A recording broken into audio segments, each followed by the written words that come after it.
you wish to, and you can leave at any point. You don't have to sit at the back if you want to leave. You just have to sit. Up to you all, those who are sitting at the back, as I said. And before we start, can I informally request all of you to put your phones on silent or discreet, or the airplane mode, or whichever mode. I'm often the culprit myself, so.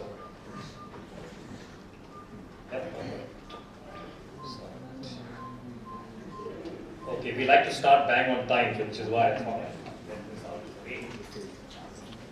Still have a minute.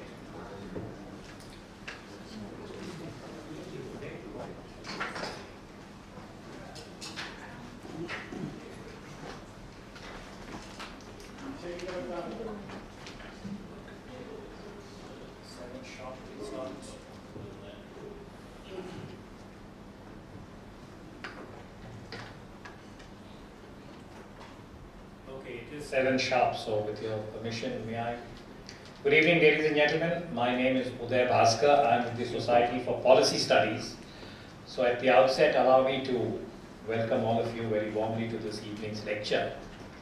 For those of you who are not aware, this is part of a series that the India Habitat Center has been supporting. I want to thank Mr. Govt, the director, for, in a way, providing the necessary support to bring the public lecture back into focus, as it were. And the rationale really was that for any civil society, we need the equivalent of an informed public debate on various issues that are relevant. And the Habitat has framed this in the larger context of Changing Asia series. And those of you who have been attending these lectures know that for the last year, we've managed to sustain this every second month we do a lecture. And again, Rakesh, thank you very much. And the Society for Policy Studies is very happy to partner the Habitat in this effort. And today's lecture, those of you who have already received the invite, I will not go into the sort of detailed background either of the subject or of our speaker, but very briefly to say that one of the thoughts which had been conveyed by our participants is that for a long time, it seemed as if this series was focusing more and more on foreign policy and security and strategic issues, and that perhaps we needed to extend the bandwidth, and which was, I think, a very fair point. So we thought that we would look at science and technology as one of the areas and how it could be, frankly, approached and have some way to place it in context. So it's really about harnessing science and technology in a larger collective endeavor. And for this, we thought we would request Dr. Siddhartha. Some of you may know him personally. Some of you may have heard of him. He's had a long innings in the DRDO, that is the Defense Research and Development Organization, where I met him for the first time. And he's very qualified. He has a PhD from the Imperial College. And he was an emeritus scientist in DRDO for many years. So when you hear Dr. Siddhartha's name, there is an axiomatic kind of connection saying that will he be speaking about what is often referred to in the jargon as the Trimurti. The Trimurti stands for our foreign friends here, foreign those who don't understand Hindustani. It is the triumvirate, 3 as in 3. Trimurti, 3. And this is about India's endeavor in nuclear weapons, missiles and space. And Dr. Siddhartha has been associated with this willy-nilly for a long time. But today, surprise, surprise, he is not going to be speaking about it. Those of you who thought that he might address this, I thought I should put that on the table. His own PhD is from, as I said, the Imperial College in UK, which is mentioned in the CV. What is not mentioned in the CV is that you have a name which says V.Siddhartha, PhD, and along with that is TM. Now the TM has not been put on his CV, it stands for troublemaker. Over the years that I have known him, but he is the equivalent of a positive troublemaker. Meaning that, as I said, one of these days when you have a long chat with him, he would sort of give us some vignettes about the early days when Mrs. Indira Gandhi was Prime Minister. And SNT was, a very, I would say, from whatever little bit I have seen, not seen, but read and heard from people who were part of that generation of India's nation-building effort, the way in which SNT was really approached as part of national policy. We've had successes, we've had setbacks. And Dr. Siddhartha has been, as I said, over the years, an observer from a fairly junior, as a junior officer in Professor Dhawan's time, would that be right? To where we are now. And he seemed to be the right person to walk us through basically about harnessing S&T. And I also requested him to try and frame this, in perhaps a larger Asian context also. Because there are many issues here that one could say are common challenges. And there are also, I would say, many areas that need a kind of collective focus. So on that note, Dr. Siddhartha, I will request you to make your remarks. You could sit there or stand here as convenient. The only request I have is that he'll speak for about half an hour, 40 minutes. If any of you want to leave earlier than that, if you have to, you just might want to position yourself on either end so that you can leave relatively unobtrusively without having to disturb. So we will take a minute if anybody wants to rearrange their seat. But if you can sit here for the next 40 minutes, we'll be delighted and have your undisturbed attention. Your phones, I hope, are off. Dr. Siddhartha, all yours, sir. Thank you very much, Uday, for that introduction and warning. I think I'm sort of intimidated by the audience. It's probably the largest I've ever had for a very long time in the invited audience. And I really hope that I meet your expectations. I should add that I will not hold you for 40 minutes. I hardly can hold myself for that long, so I'm in audience of this evolution. Yeah, indeed I will, yes. Let me know if you are unable to hear me for any reason. Is that okay now? Thank you. Okay, so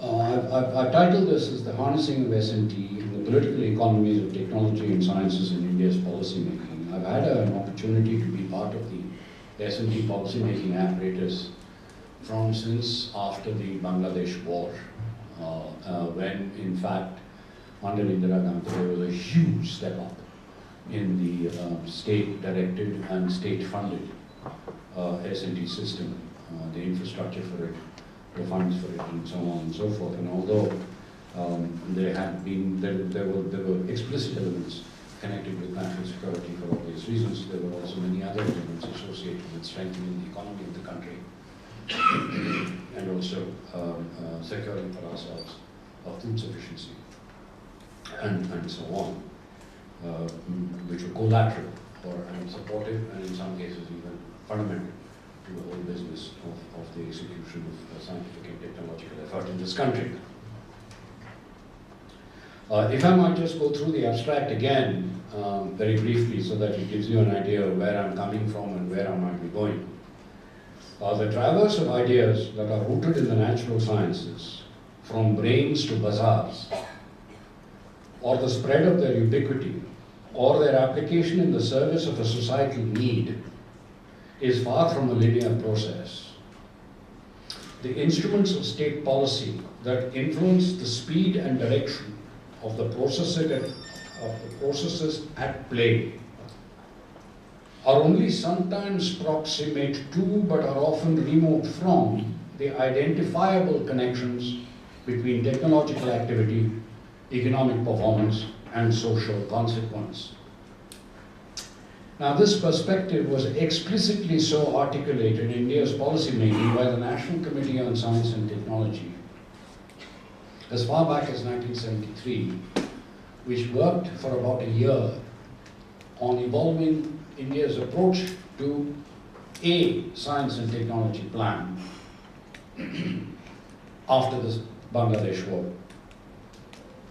And in my lecture, I will attempt to disaggregate the issues that still struggle to find expression in the design and wielding of instruments of policy nominally directed towards or supportive of the harnessing of S&T to economic and social ends. And as Uday Bhaskar himself said a short while ago, this will not be about atomic energy, space, defense, and all those esoteric areas which make the news, at least in the English language papers. And it will be about the other areas, which often don't get certainly media attention, as they should, but also perhaps are off the radar of many of us who are a passing acquaintance and would like to be interested in any case on science and technology issues of the country. One fundamental baseline which many of us forget, and certainly our children and grandchildren, and I have a terrible job with my daughter who's about 30 years old now, and trying to tell her that, do you realize that, complaining all the time, this is available in Australia, and that's happening in Germany, and something is available. They're traveling all over the place, the Indian middle class. And they're constantly comparing and coming back and saying, why is this like this, and so on. Now the point here is that of all the post-colonial countries, without exception, of all the post-colonial countries, India has the largest and densest array of scientific and technological institutions. There are no exceptions to this. China, which many of you will immediately think of, is a post-revolutionary country. It's an advantage that has been denied to us, at least so far. It has to be seen. And therefore it is now the purposes, it is for us in India now to use this asset, which is the largest array of scientific and technological institutions, for the purposes that we decide for ourselves, and in ways that we can fashion for ourselves. These liberties are not available to other post-colonial countries. They cannot take them. And mostly, they dare not take them. Some of them are unable to even contemplate taking independent action in the arenas of science and technology. Now, how we got here, and particularly after post-independence, this has been, for those of you who may be interested, it's been laid out in a piece that I have written for the UNESCO series in the history of humanity, scientific and cultural development, and the evolution of science and technology in India since independence. And I can give, it's published by Routledge. That series is now at an end because the UNESCO ran out of money.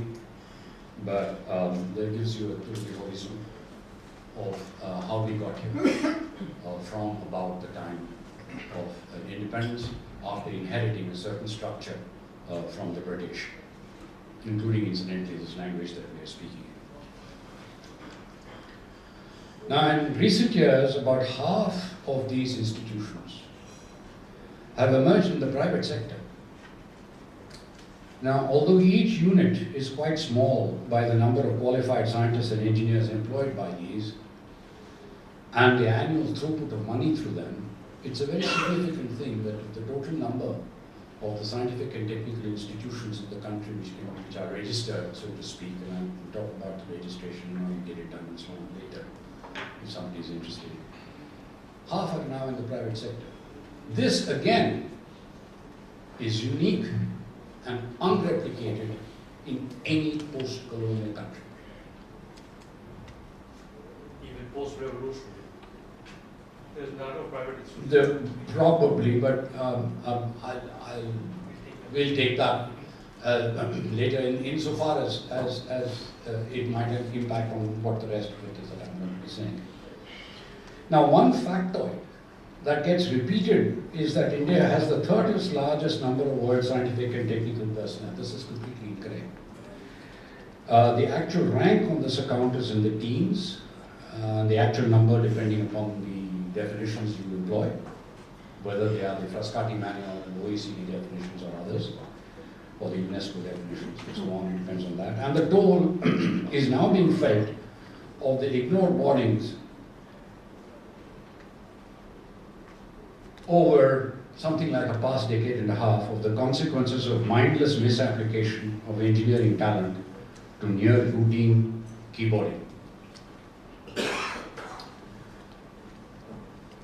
The second baseline is the annual expenditure of S&T of the central and state governments, plus the expenditure of enterprises in both the public and private sectors on what is nominally called R&D. Now, Of this, about half is accounted for by the strategic mission agencies of atomic energy, space and defense research. While the total has never exceeded 0.9% of GDP in any year, in the last quarter century, the spend has been increasing monotonically. Somebody can say monotonously. So the availability of money per se has not been a significant constraint on the nation's conduct of scientific and technological activities, so that this non-constraint will not form any part of the rest of this lecture. And the rest, as I said earlier, is explicitly not about the mission agencies of atomic energy, space, defense, and oceans. The ocean is another space, but how that oceans came about, again by Indira Gandhi, she didn't live to see it through, is a separate subject entirely, which we may address in some other occasion. Now there are webs of contention that are becoming increasingly obvious, and there are tightening interconnections and interconnectedness in our collective well-being, or not. In a short but telling article, Dilip Hairo notes, just a few days ago, the emphasis of the WTO and the IMF on export-led growth encouraged cultivators to switch from food crops to fertilizer-intensive cash crops like cotton, coffee, sugarcane, groundnuts, pepper, and vanilla. As a consequence, the daily per capita availability of food grains has declined from 510 grams in 1991 to 422 grams in 2005, the period of the so-called new economic policy. The general lack of rural development and neglect of poverty alleviation has meant continuing malnutrition. A 2009 study by the official National Nutrition Monitoring Bureau showed 35% of Indians suffering from chronic hunger as measured by body mass index. During the first post-new economic policy decade, indebted farm households nearly doubled in number, from 26% to nearly 50%. The ratio of debt to assets rose from 1.6 to 2.4, an increase of about 50%. And the trend has continued with an increasing number of indebted farmers committing suicide. It's there somewhere. It's not really us, it's not BLUs, it's not people like us. The point is, and the point for this discourse at any rate, of the above quote that I have just made, is that the human condition that is masked by that statistic is not an inevitable effect of a hidden gene lurking unnoticed in agricultural technology. That condition is the result of explicit choices made for the middle classes, by the middle class, but paid for the in real terms by the farmer. In life, more than in relief from self-inflicted death. Or as the NCST of 1973 noted, quote, remote from the identifiable connection between technological activity and economic performance. Within their lifetimes, the children of this audience will experience the proximity of fellow Indians who will number some 1.3 to 1.5 billion. Give or take half the total numbers of the parents and grandparents, or about half the aging population of Europe. That's the likely range over which this number can vary. Excuse me again. Also within their lifetimes, that is of our children, but possibly without their realization, the resilience in food chains and ecosystems accorded by biodiversity will have dropped by the actions and inactions of us, their parents. So even modest changes in environmental circumstances brought about by climate change will have large effects on our children and theirs. The felt nonlinearity that is common in complex, interconnected webs, well known to system science. I notice incidentally that there's going to be a discussion here in Habitat tomorrow between Sunita Narayan and Amitava Ghosh on the consequences of climate change. By way of elucidation of what I call the webs of contention, Mayo Khajra notes recently in a long blog on the goals of sustainable development and their achievement the following. An increase in agricultural production and therefore food security, linked to Goal 2 of the Millennium Development Goals, can well be a result of conversion of forest land to agricultural use, over-extraction of groundwater resources or introduction of GMOs, genetically modified organisms, which would impinge respectively on the protective management of forests, linked to Goal 15, again, of the Millennium Development Goals, water security, linked to something else, and the maintenance of biodiversity. The negative feedback of all this would, in the long term, hinder the sustainability of the enhanced production achieved as a result of the drive towards food security. The experience of the Green Revolution in Punjab is just one of the well-documented cases that serves to illustrate the dangers of having a narrow focus on the achievement of one goal without being sensitive to its wider and longer-term repercussions. And in the paper, I've given the link to the web page, and you can go to it, find out for yourself. As much else besides of value in that particular blog. Now, what is not so well appreciated is the ingredient that binds these webs of contention is technology. Incipient or mature, in the public domain or privately owned, producing energy or requiring it, sparsely available or ubiquitous, expensive of capital or not, requiring special skill to use or not, with a light or heavy impact on the environment, using of labor or displacing of it, inherently safe or dangerous, polluting of air and water, or relatively clean. How technology that may be so characterized is harnessed directly to public purpose or to private purpose with public effect, or is actually prevented from doing so, is self-evidently a matter of political economy. It is not an autonomous activity which goes on, driven by the substance of the science in the technology. By way of examples, two such technologies groups that I will now turn to two of these technology groups. The first is the creation of workplaces for productive employment. The second is an enabling technology, one that can communicate essential information about excessive demands made on the ability to read, without excessive demands being made on the ability to read and write. In the NCST exercises, M.S. Swaminathan called this techneracy, that is particularly amongst women, the ability to benefit from technical show-how with no more than the ability to write one's own name in one's own mother tongue, the UN definition of literacy. I turn now to the issue of state-catalyzed innovation for productive employment. Regardless of the whys and hows of the unfolding demographic nightmare, remember there is no dividend if there is no equity.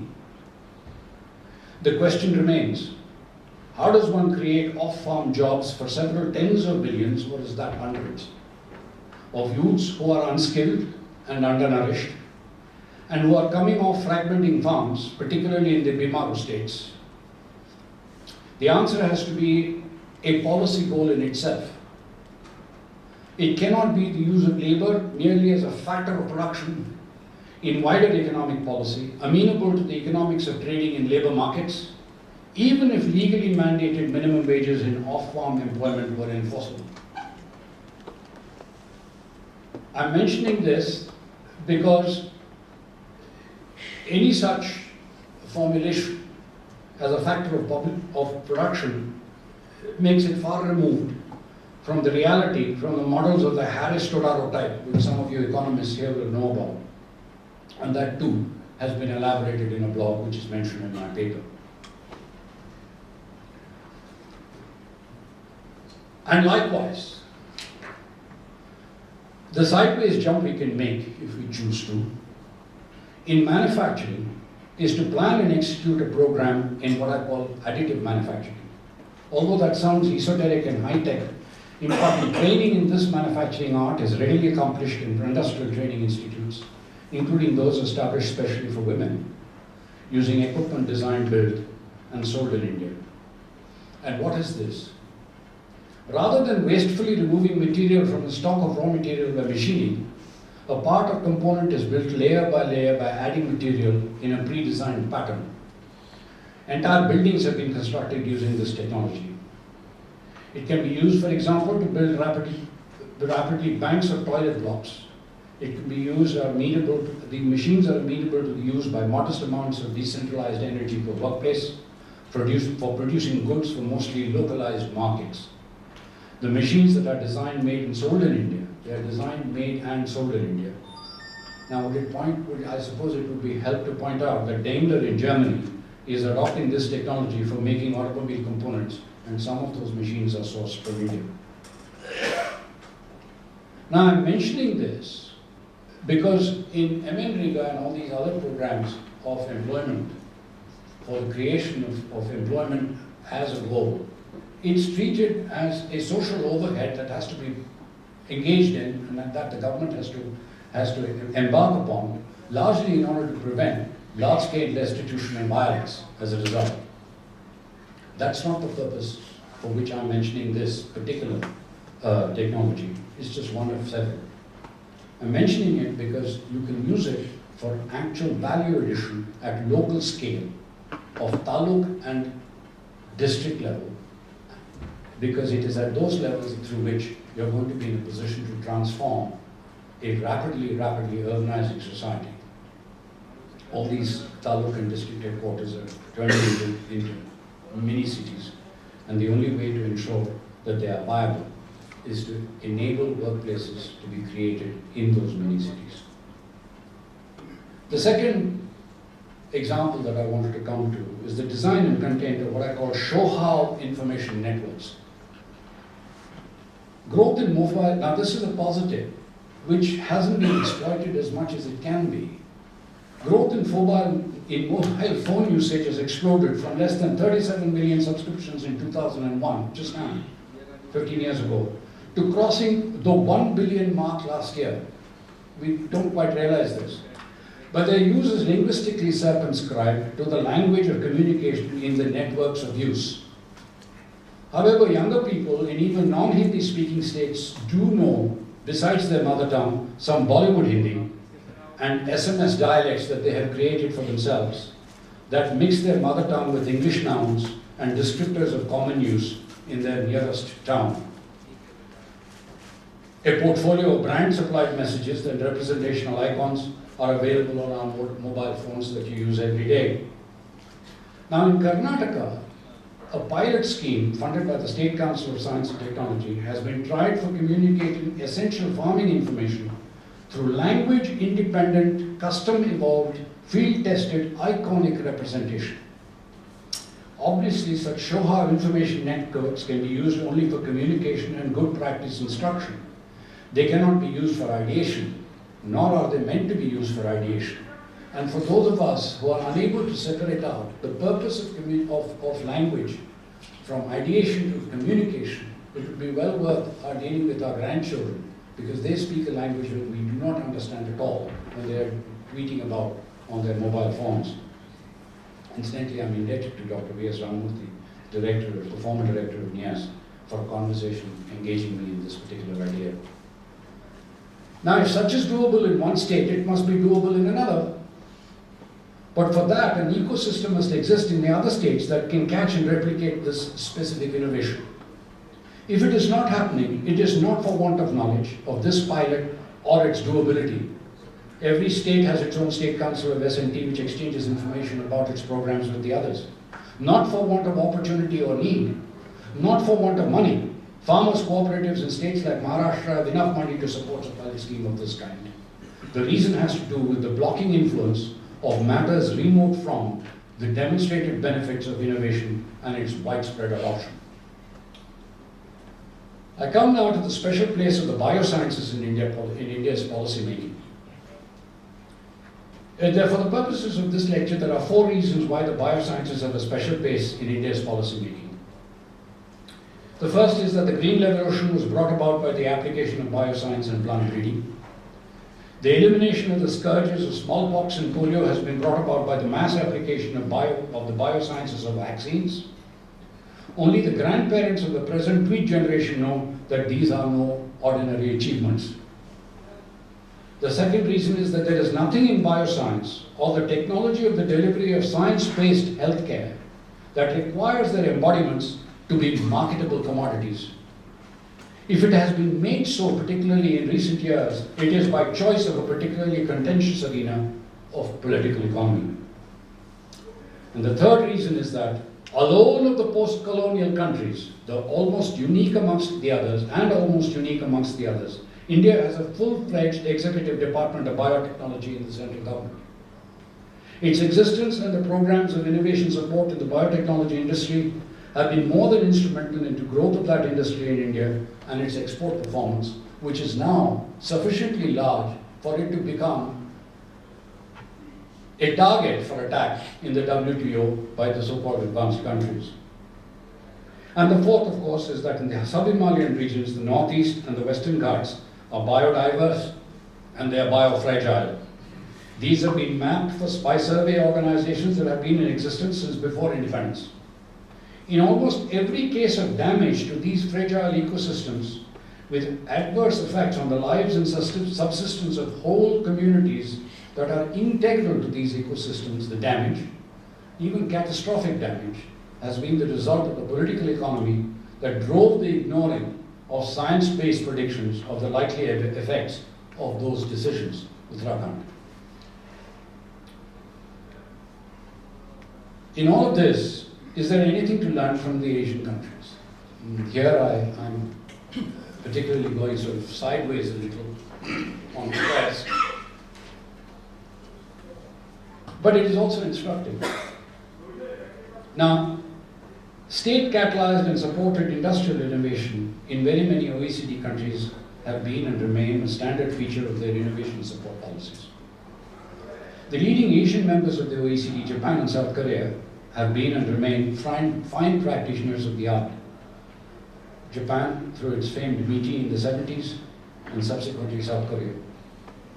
Within the circumstances and goals of their own, very far from free market economies, by the way, these Asian countries have state-subsidized the traverse from the brain, usually a foreign brain, to bazaars, both local and foreign. They have state-chaperoned products and capital goods through the agency of dominant industry groups and conglomerates, the Zaibatsu in the case of Japan, and the K-Balls in the case of South Korea. Through what is known as Itakuhi and Hojokin co-funding, Japan has supported and continues to support, albeit in sub-rosa ways, industrial innovation through industry-located and performed R&D on the supply side, and on the demand side by public procurement and market protection, as also through several other means at the age of legality in the intellectual property law and international trade commitments of those respective countries. Now, we too in India have such schemes. For example, through the Technology Development Board, innovation executed in and by industry, backed by the National Innovation System, including the laboratories, national laboratories, and state laboratories. These schemes can and should be now adopted by the states and geared almost wholly to an overwhelming and urgent goal of public policy, the creation of productive workplaces in training schemes organized by corporates as part of their corporate social responsibility commitments. I cannot overemphasize the need for creating creative, productive workplaces for the millions and millions of people who are coming into age of employment and coming off the farms without work. I'll now say a few last words, if I may, on technical education. The majority of our massively large, poor communities are born into networks of interrelations that form the fabric of social circumstances and physical environment they live on and somehow negotiate to live by. Our demographics and agrarian political economy will require productive workplaces for millions of youth in off-farm employment, some permanent, some seasonal, which seasons will also likely alter their cycles with inevitable climate change, a subject which will be spoken about tomorrow here in Habitat. And to create those workplaces and innovate for adaptation to climate change will call for legions of young people with the technical knowledge, imagination, and mental agility necessary to craft to purpose the applicable science and to follow through into use, preferably as entrepreneurs themselves, of the technological means embodied in tools and affordable machines that use modest amounts of decentralized energy per workplace for producing goods for mostly localized markets. Now, if you wholly commodify higher education, quote from the Minister of Higher Education just a few days, maybe just 2 days ago, IIT should be self-financing by 2030, unquote. Then for sure, the of the middle class, by the middle class, export-oriented IITs will not train young people with those needed skills and knowledge. Indeed, from this perspective, the upgradation, quote unquote, of the regional engineering colleges to IITs was a counterproductive move. But that is another subject, possibly for another evening. Thank you for your patience. Thank you.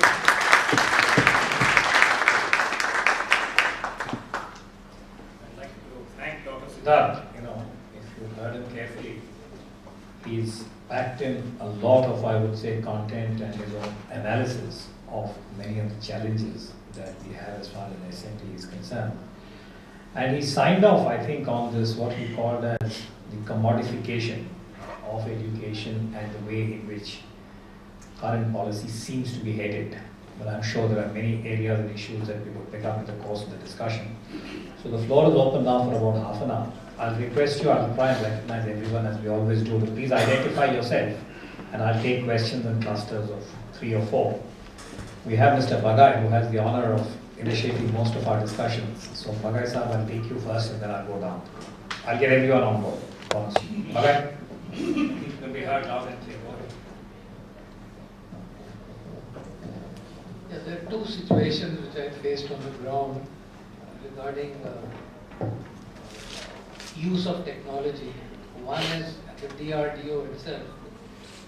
I heard a discussion, there were 5-6 people sitting on the panel, and they were talking about all the innovations they've done, all the different weapons they've created, starting from things like radar systems, insects, sensors, round the corner firing devices, drones, all kinds of modern contrivances. And I asked them this a couple of years ago, I said, look, how come none of them are used in Kashmir, where you trade bullets for stones and now pellets? So one of the chap who was supposed to answer was made to sit down, another chap got up and he says, no, there's a very good reason for that. All these devices have been tested in Kerala and we've never used them in Kashmir. How can we suddenly use them? What's your question? No, all right, this is one. Observation. Another observation is that my Dhobi's son wanted to has joined an ITI somewhere in UP. And I said, yes, I'll contribute 5,000 rupees, which is your annual fees. But in actual practice, what happened is when I sent the check, they refused to accept it. They wanted cash, which I'll never give because I think it will be misused. So this is what is happening on the ground. This is all I wanted to say. Thank you. Just pass the mic. Sir, you mentioned that yeah. So my name is Kartar Hemrajani. I'm an engineer by training. You mentioned that the upgradation of RECs to NITs. They're called NITs, but National Institutes of Technology. Well, there's one in Kochi which got upgraded. Okay, but most of the RECs are now called NITs. So I suppose you meant them all, right? Now, why would that be counterproductive, sir?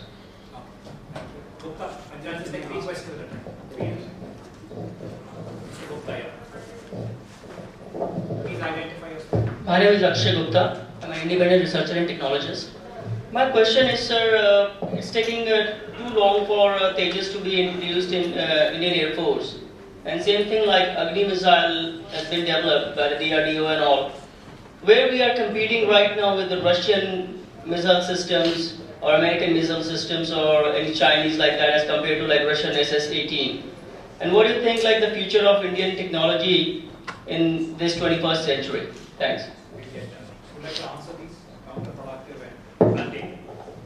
No, And the valve? no, I'm not. You don't have to answer. Yeah, the counterproductive one thing is the following. RECs, both in their intake side and in the kind of teachers that they employ, and in the kind of education that they imparted, were for a very long period of time locally applicable, in the sense that the local ecosystem of the environment in which that REC was actually situated. Suratkal is a very specific example. And Warangal. And Warangal. Warangal also, very much so. Impacted on not only the content of the material that was being shared with the students, the kind of experimentation that they were put on, the field situations to which they were sent as a result of secondment to local industries. These had a certain direct correlation between the social circumstances, which were of course changing over a period of time. Now, as a result of this middle class pressure of their parents and they themselves, and I'm not blaming it, I'm just saying how it has happened.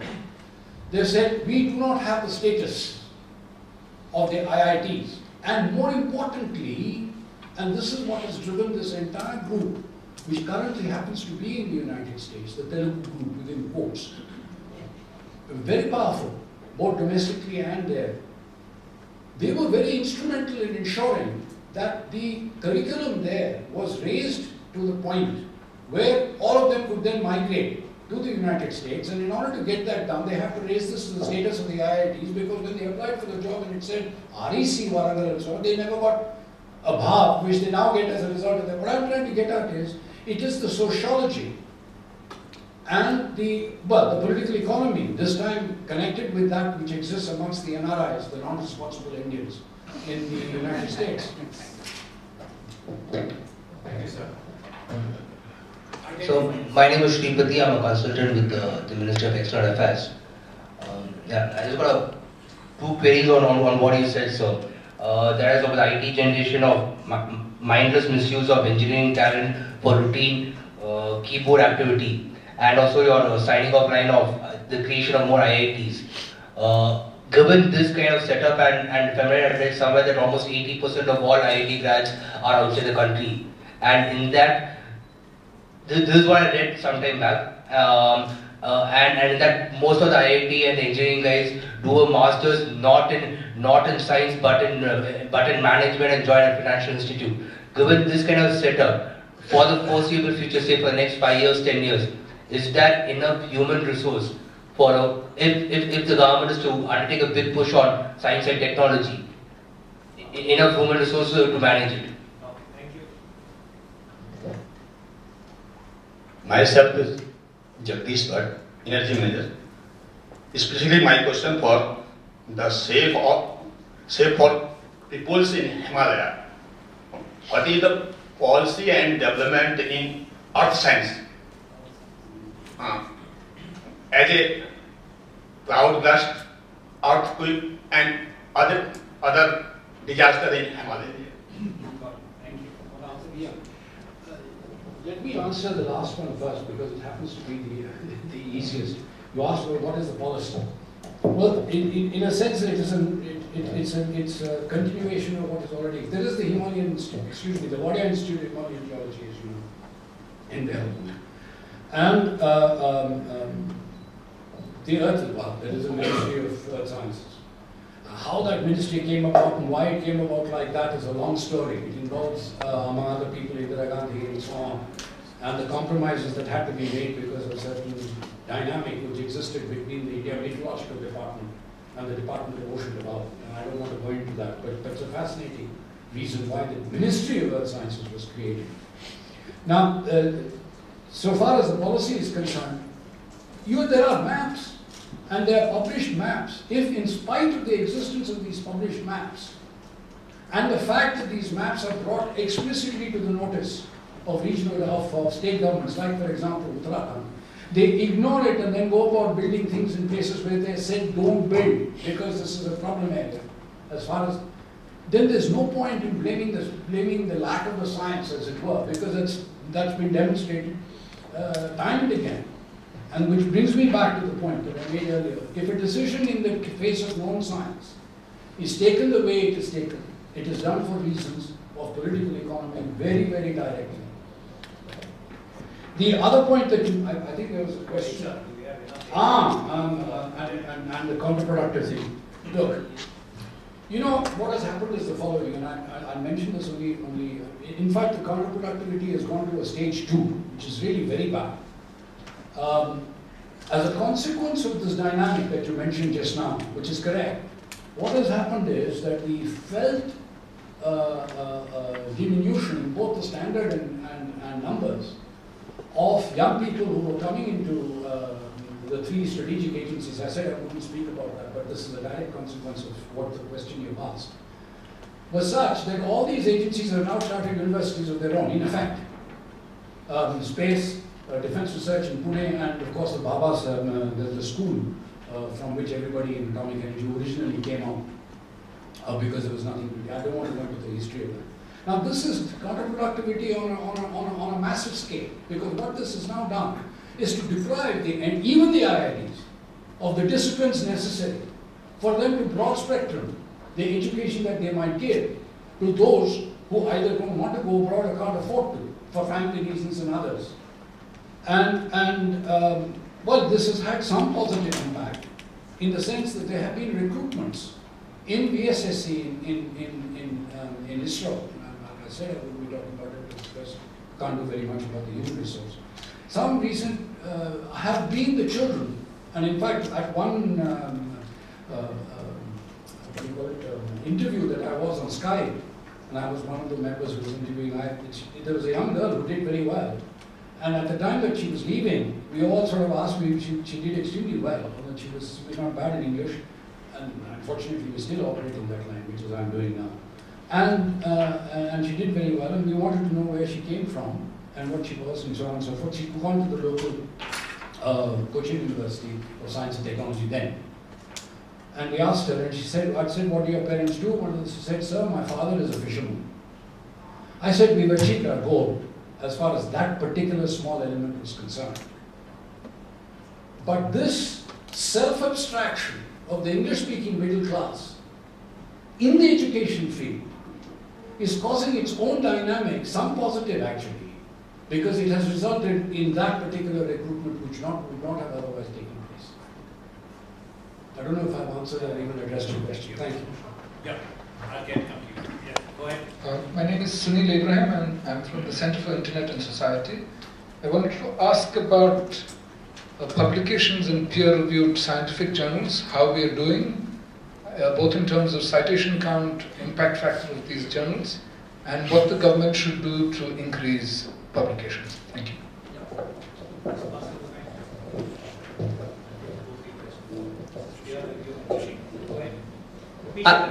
I'm Shamjit. I'm from JNU, Science Policy Study Center.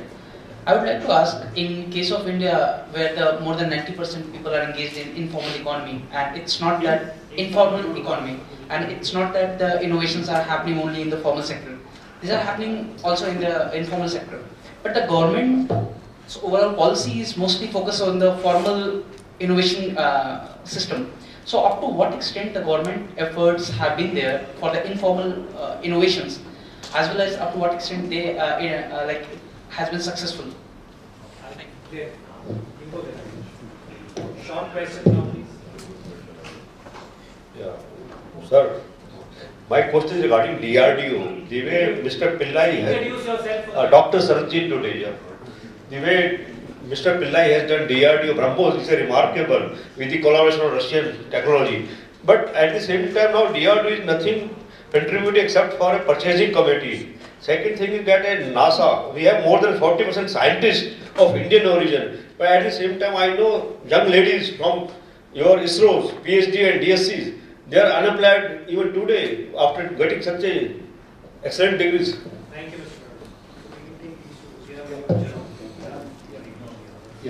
I'll take the Informal sector. the informal sector and the peer reviewed journals. I'll go to the peer reviewed journals.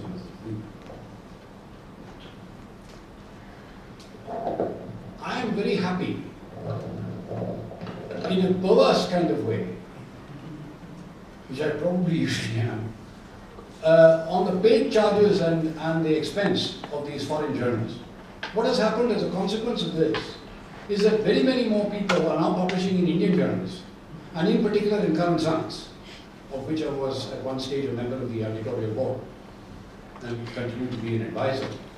And you have seen an increase in the quality of the journals published, the papers published in current science. This whole, again, this is counterproductive. This business about saying that I want to know what is your citation count and I'm going to use it for the purposes of evaluating you, and the foreign journal is more important for me for that citation count, it multiplied by 1.5 plus this other H1, B1, whatever that index is and so on. All that, sorry, that's a virus. This is also a virus. and so on.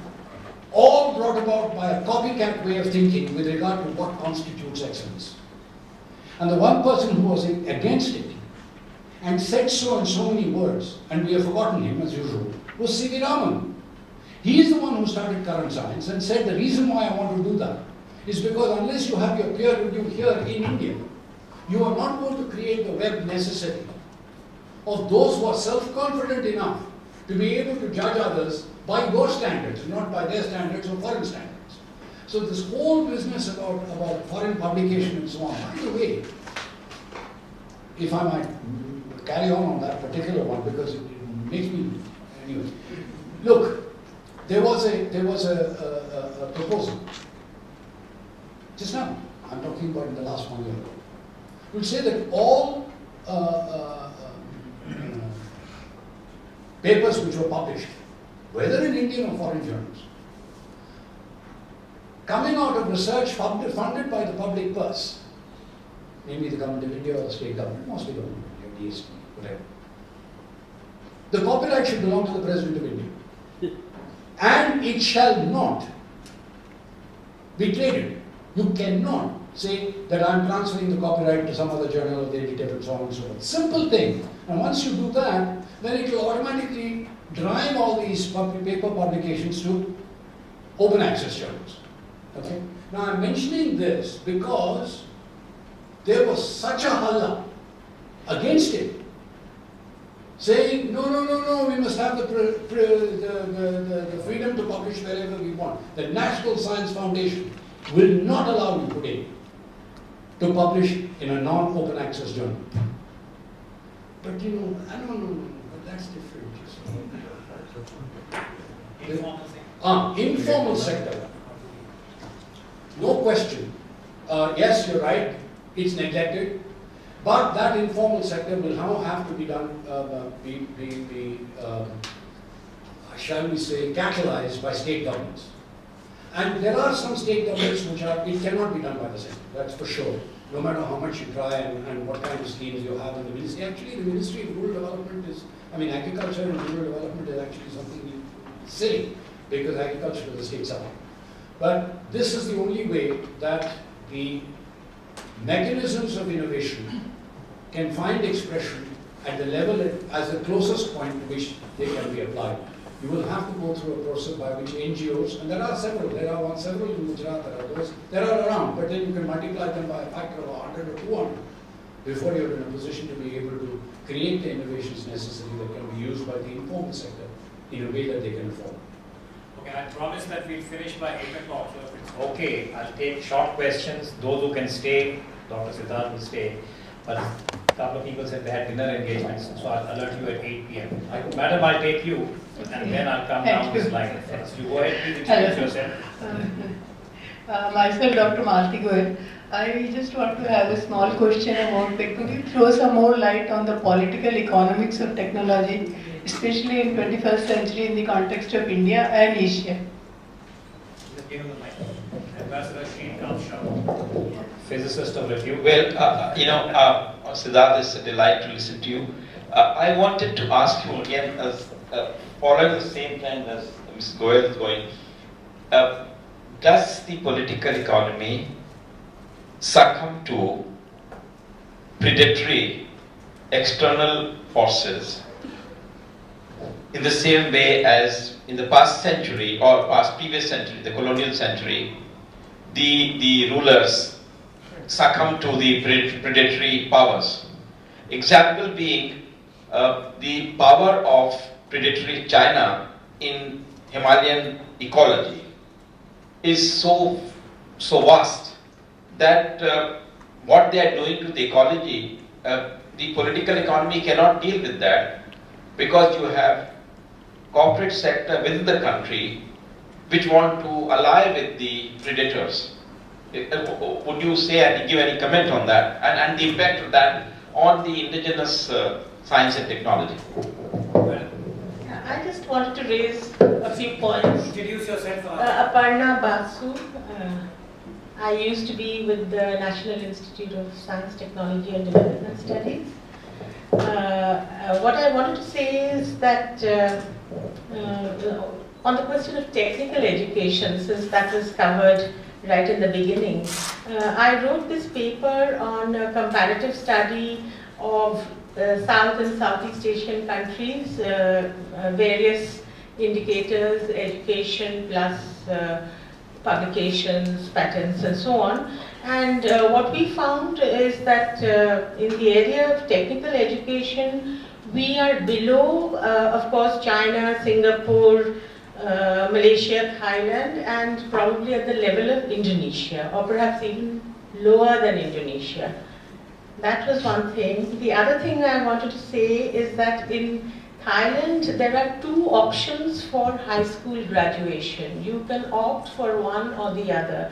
And I think that may be a good thing, because what I find is that very many children are managing to get through class 10, but then they say they are class 12 fail.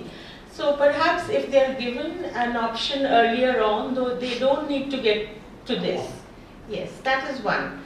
The third is that we mentioned that a lot of Indians are of course going abroad. We know that. In fact, we do scientometric studies where we found that at least as many papers in science and technology come out from the US as from India. So I feel that there is no need to neglect this proportion of what I can call our population perhaps, and try to incorporate them into the S&T activities. And China's case is a case of great success in this respect.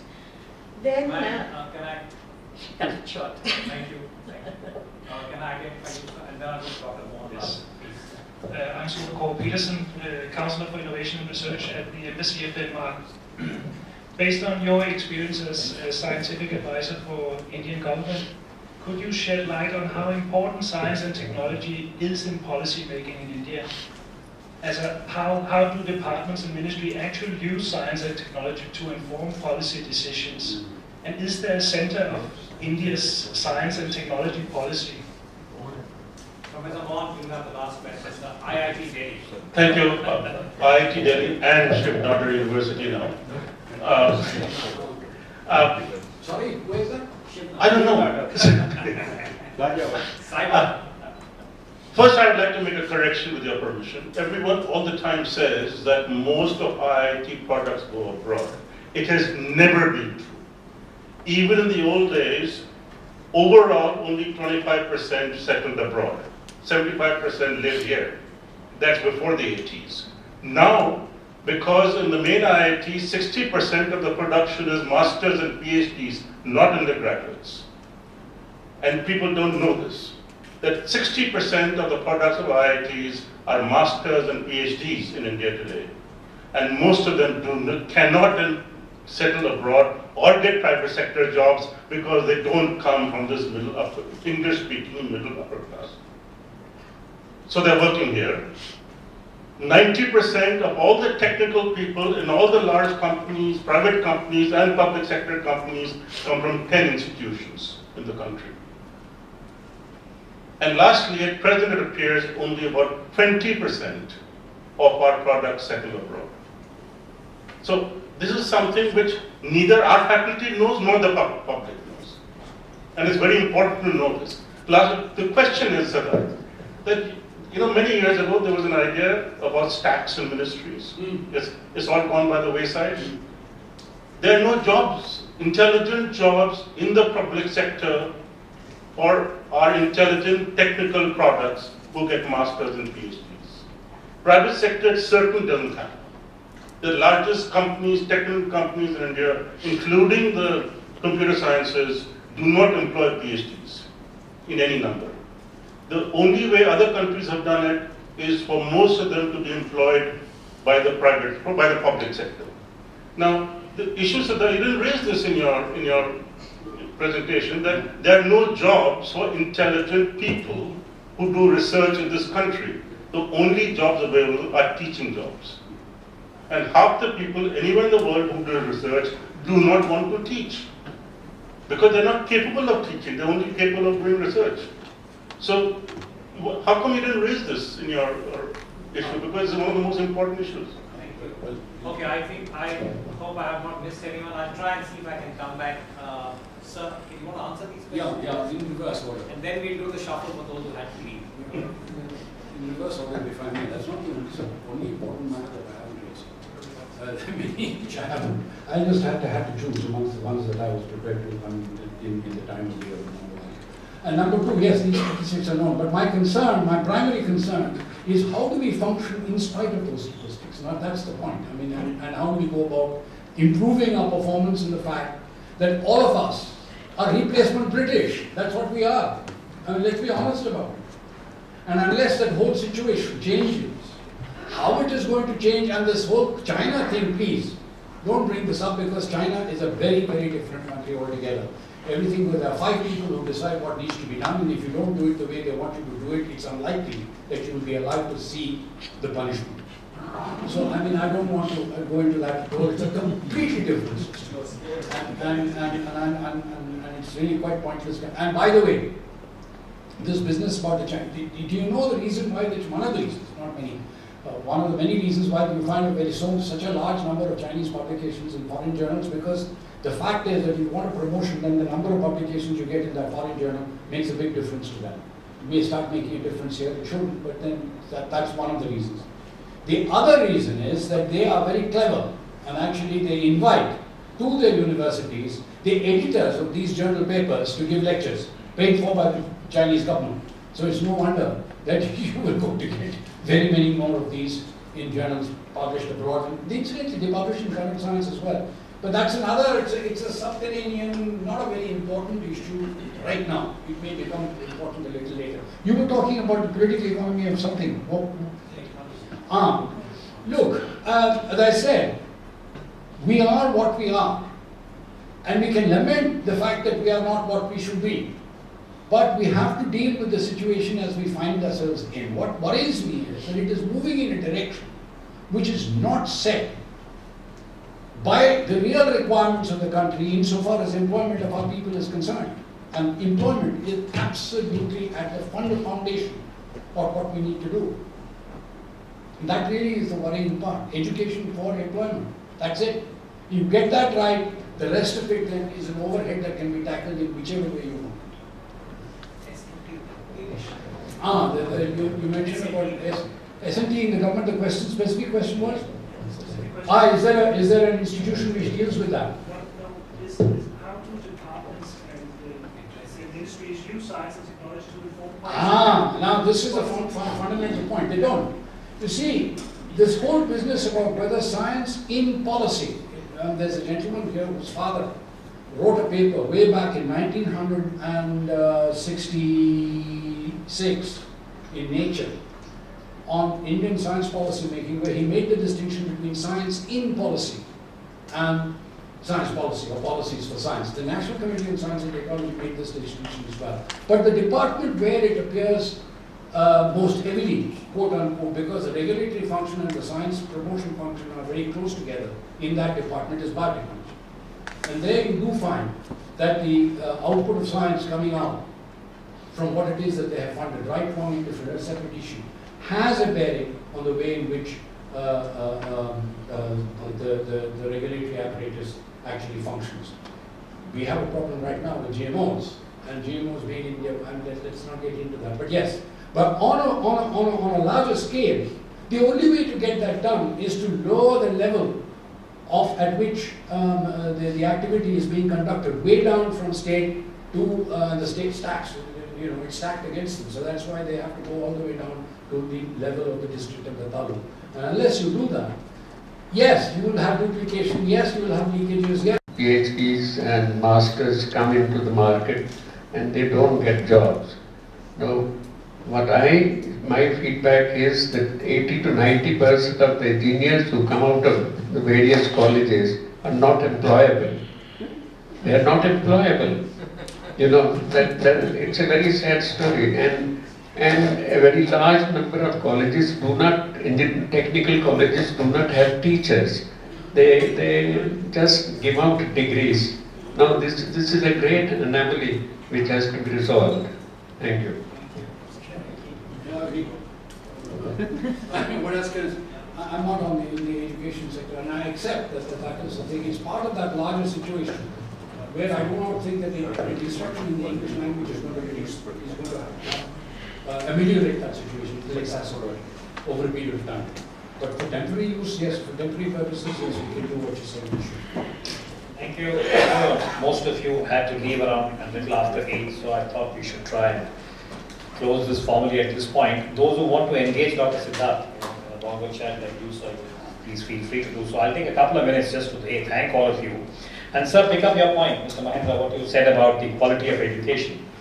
Now, if you see today's newspapers, there's a dismal report of the WHO which says that almost 35 to 40% of quote-unquote qualified doctors of India are not actually qualified. Many of them are not even cleared class 7, but yet they are providing medical care. So we have a very, I would say, inadequate regulatory kind of structure in terms of the competences that we are trying to provide to society. But hopefully Habitat will look at this, I think, as part of this effort in the months ahead. Very briefly, I want to thank all of you. And I said to myself as I made notes saying, what do I say at the end? First to say, no phone rang. So that's a great thing. So thank you very much for the kind of discipline we have, and not too many people left. Dr. Siddhartha has very kindly agreed to share his text. So very soon, within the next 12 to 24 hours, hopefully, we will be able to have the text up both on the Habitat's website as also on the SPS. And Chaya is here, those of you who want emails to be sent to you independently, you can leave your cards with her, we'll send it. There's also a recording which Habitat has very kindly made available. This will go up on the web, on YouTube very soon. We'll give you the links. You can catch him to his word, whatever he has said in the course of the last 40 minutes. The last point, which is part of our effort at trying to encourage interactive kind of engagement. If any of you are inclined to write about these issues in a more, shall we say, elaborate manner, up to 1,000 words, 2,000 words, we have an outlet both at the SPS and Habitat that also help us to cross-post, so we can sustain this particular dialogue and see where it goes. And the final point, we started this whole exercise as saying harnessing S&T, and we've had a lot of very eminent people here who have contributed to the discussion. And I think at the end of the day, he's mentioned various issues. It's a question of what do you pick up in terms of S&T and see where are we going, A, as far as India is concerned. 2, as far as the larger Asian experience is concerned. And I'm glad that Dr. Siddhartha spoke specifically about countries such as Japan and South Korea and the way in which they have embedded, many of these S&T policies. For us, we were doing a survey some time ago about major policies that affect the common man, the Aam Aadmi. Now, whether you talk about the WTO or most recently what happened in Paris, the truth is that the agreements that have been arrived at ostensibly by consensus are far from equitable. And S&T is part of what you might call as the way in which the market is now mediating a series of policy initiatives. And this is where I think civil society and the informed public need to be more aware. I often cite this example about how S&T gets, in a way, trumped by the market, which is about public transport. I mean, we live in Delhi, I think, where we are paying one of the heaviest prices to the kind of public policy initiatives where the private transport gets prioritized, whereas the crime need, whether it's Delhi or many other comparable cities, is a smaller, shall we say, focus and investment in public transport. I'm just citing this as an example to talk about the imbalances that we nurture. And more alarmingly is that now SMP, the mobile phone is a good example, is that our discourses are also getting shaped by the market. Meaning what we listen to on a daily basis, our narratives, our discourses, what we prioritize is now all being mediated by the market through the same tool of SMP. And I think this is where we need really to find some way of being able to hit the reset button. It's not that we don't want the market, it's not that we don't want technology. But how do you come back to that which is deemed equitable? And somebody spoke about equity, I can't remember if Shrikant or Dr. Siddhartha, equity in the market. But at some point you have to find that sense about being empathetic and ultimately finding that referent of being ethical. And if you look at the word ethical, it's defined as enlightened self-interest. And climate change is a very good example. And tomorrow I think the Habitat is addressing it.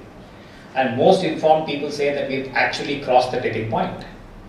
I can tell you with some limited understanding that the oceans of the world have in many ways perhaps crossed that particular point of being able to be retrieved. And I think these need to be illuminated, before you talk about changing policy. So on that note, I want to thank Dr. Siddhartha, I think, for highlighting some of these issues. Thank all of you. And just to say, we'll do this again. Dr. Thank you very much for your support. As always, Habitat has been splendid in enabling you.